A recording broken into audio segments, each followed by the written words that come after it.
But I guess I'd probably make this last couple I wrote on the chord progression first, then I wrote the melody, and I had a couple words, and then I just added the words as the melody, after the melody was solidified. So when you basically on your latest CD, what is, or how would you determine the order of the song that would appear on the CD? Ooh, that's a good question. That's always a problem. This is my 14th CD, and it's always a big problem. And so what I did with this was I let the guys that produced it, they'd been working with it so much and mixed it and everything.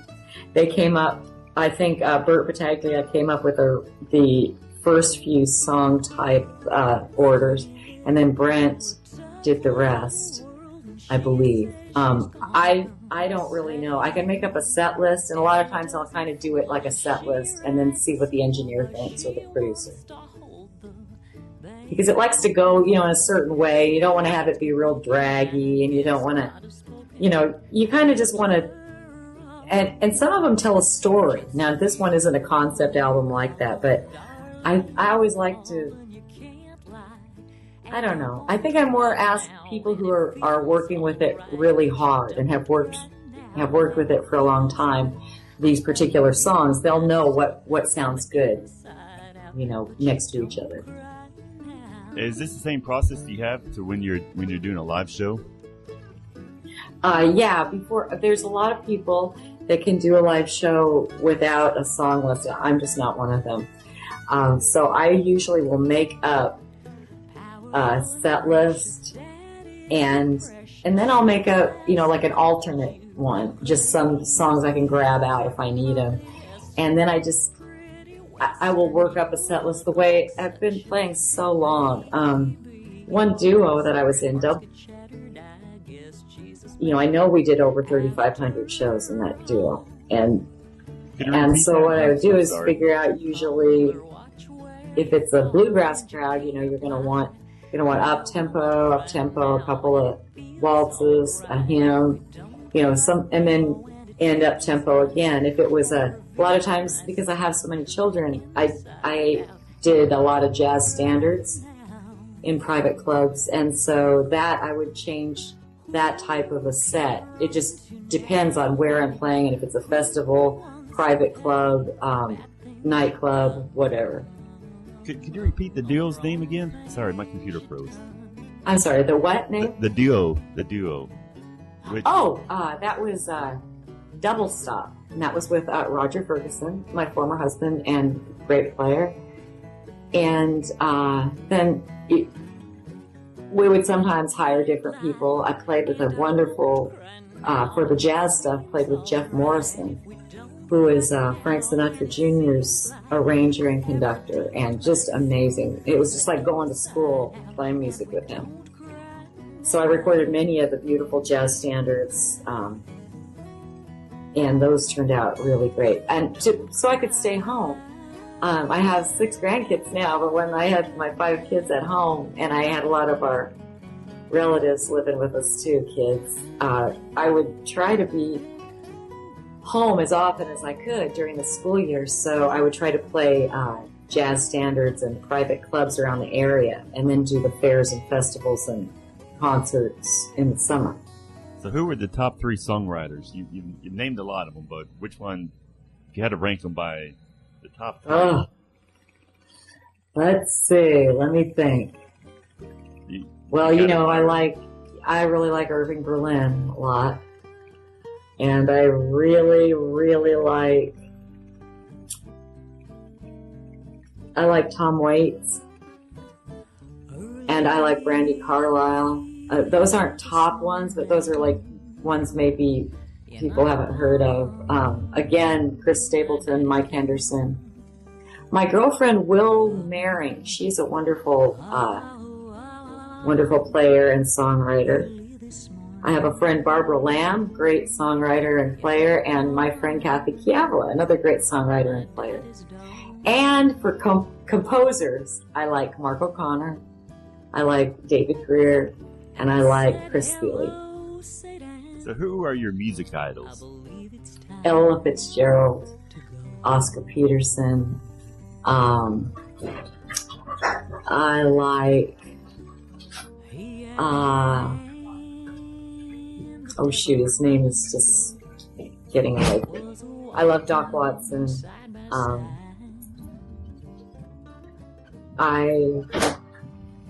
I've always liked Loretta Lynn a lot, and I was fortunate enough to get to meet her and visit with her because I worked with a lot of her band members, recorded with them. Wow. She's a great person, really lots of fun. I've loved Emmylou Harris for a long time.